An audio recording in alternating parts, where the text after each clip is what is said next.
Le chef de l'État boutonna sa veste qui dissimulait mal son ventre arrondi par le stress du pouvoir et s'engouffra dans la salle où l'attendaient les délégations officielles des quelques 200 pays participant à la conférence.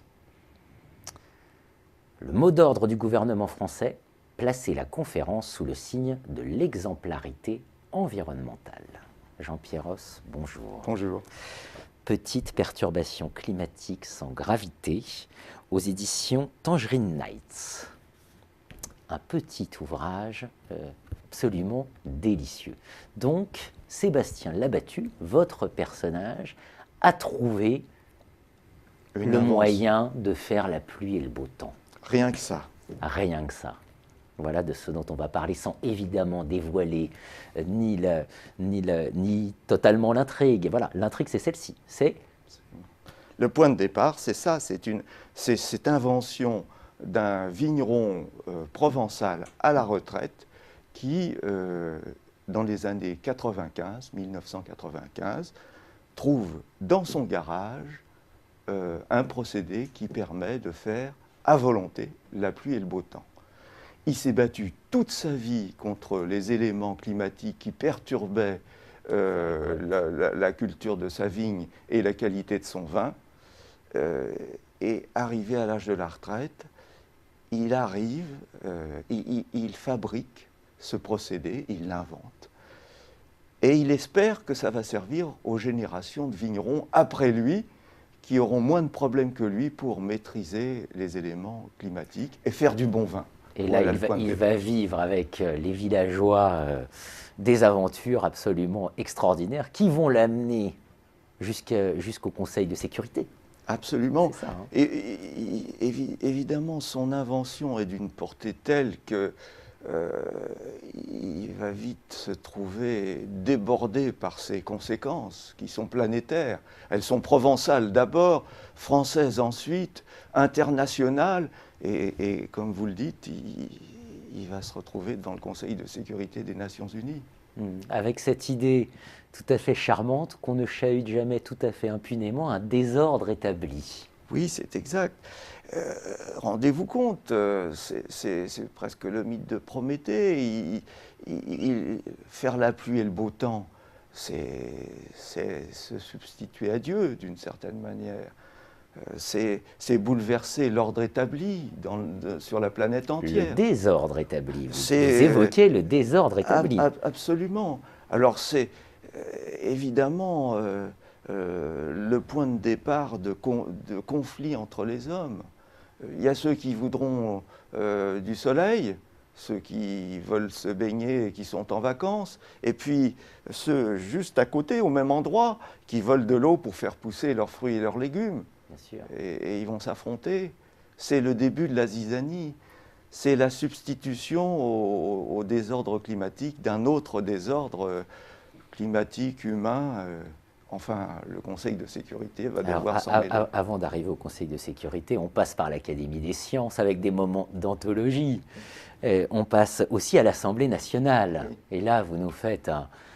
Voilà, tous les courants sont représentés. Ah, il le faut. Il le faut. Les centristes sont représentés et on a aussi l'extrême gauche qui nous dit, au fond, il faut faire pleuvoir sur les plages parce qu'au moins, voilà, c'est absolument délicieux. C'est absolument délicieux. Écoutez, en tout cas, je me suis bien amusé en l'écrivant. J'espère que le lecteur aussi va s'amuser. Alors, deux questions importantes. Évidemment, ça se tient à l'occasion de la tenue de la conférence sur le climat. Donc, on ne peut pas voir c'est juste une source d'inspiration ou il y a dans votre idée certaines... à un moment, on évoque les préoccupations écologiques, on évoque ce fameux désordre établi. Oui. Ah ben, écoutez, les caprices du ciel ressemblent quand même beaucoup aux caprices des hommes.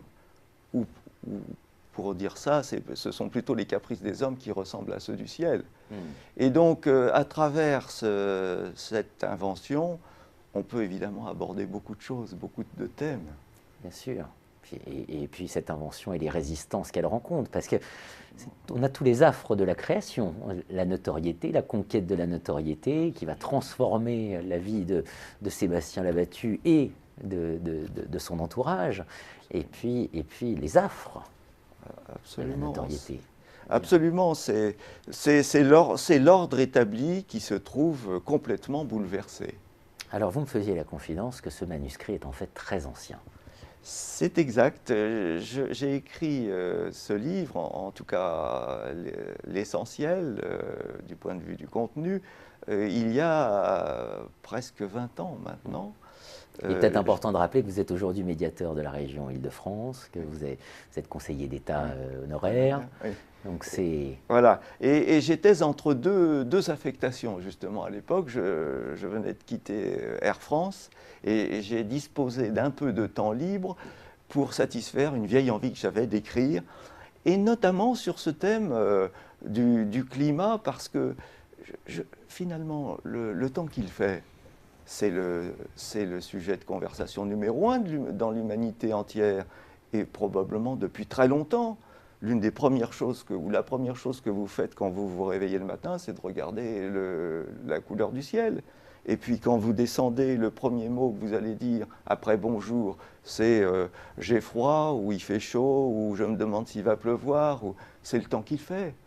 Donc sur ce thème, j'avais envie d'écrire, mais d'écrire quelque chose qui ne serait pas trop lourd, J'avais envie aussi de trouver du plaisir en écrivant. Et j'en ai trouvé, je dois dire. Alors, je l'ai donc écrit il y a une vingtaine d'années, et puis je me suis trouvé entre deux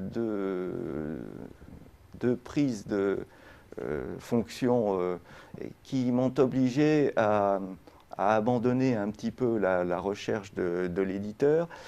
Il est resté en sommeil, et finalement, 20 ans après, parce que l'histoire se situe et a été écrite en 1995, j'ai écrit un autre livre qui s'appelle Impasse Valmy, un autre roman. Et puis un jour, j'ai été invité à un débat sur ce livre.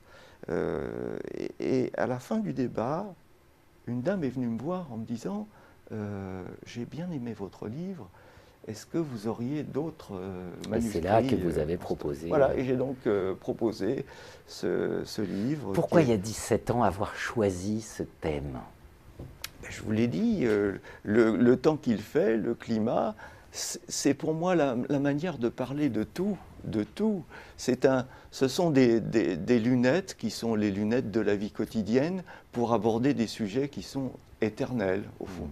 Dans notre monde si épris de Prométhée, oui, absolument. Sans doute trop, un peu de magie ici. Mais c'est pas Prométhée enchaîné, c'est Prométhée déchaîné. Et c'est le tonnerre qui gronde et qui s'abat sur ce coin de Provence d'abord, et puis sur la terre entière. Et puis à travers cette invention, évidemment, on peut aborder beaucoup de sujets, évidemment, et notamment la politique. J'ai fait un peu de politique fiction, parce que donc, je reviens à votre question, 20 ans après, il s'est tout de même passé des choses, et il y a cette perspective d'un grand sommet sur le climat à Paris en fin d'année 2015. Et là, j'ai imaginé donc un rebond sous forme d'épilogue, et je ne vais pas évidemment vous livrer la fin de ce rebond, mais j'ai fait là un peu de politique fiction, et j'ai imaginé cette invention de mon héros ressurgissant à l'occasion de ce sommet sur le climat. Elle a été oubliée pendant un certain temps, et d'un seul coup, au beau milieu du sommet de Paris-le-Bourget, elle refait surface. Elle réapparaît en pleine lumière. Et je ne vous dis pas la suite. On laissera le lecteur la découvrir. Un rayon de soleil pour mieux danser sous la pluie. Petite perturbation climatique sans gravité. Jean-Pierre Ross, merci de votre venue. Merci à vous.